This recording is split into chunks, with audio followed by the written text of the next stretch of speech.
Federal transportation officials put 3 states on deadline to start enforcing English language requirements for commercial truck drivers out there. Here's Transportation Secretary Sean Duffy.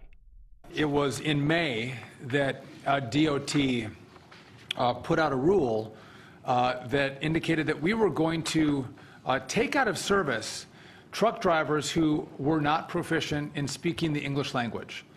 We announced that in May, and it was going to go in, it did go into effect at the end of June.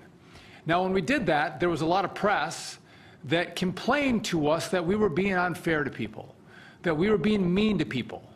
And what we said was, no, this is a safety issue. Making sure drivers of very heavy 80,000-pound rigs can speak the language is truly a critical safety issue. CBS News correspondent Shanelle Kaul following these developments. Shanelle, talk to us about which states are being called out and what the consequences could be. Right. Good to see you, Reed. So we're talking about Washington, California, and New Mexico here. Transportation Secretary Sean Duffy today in that news conference essentially threatening to pull federal funding for those 3 states if they do not comply with that executive order that you'll remember President Trump had signed back in April that would require all commercial truck drivers here in the U.S. to be fluent in English when it comes to reading and both writing. Now, those 3 states that I mentioned, they must enforce the English language proficiency requirement for all truck drivers within 30 days, or Reed, they risk losing federal funding. We're talking about commercial truck drivers here. Now, under the Motor Carrier Safety Assistance Program, California actually stands to lose $30 million. Washington stands to lose $10 million, and New Mexico $7 million. So certainly a lot of money on the table here. Here's more on all this from Federal Motor Carrier Safety Administration Chief Jesse Ellison.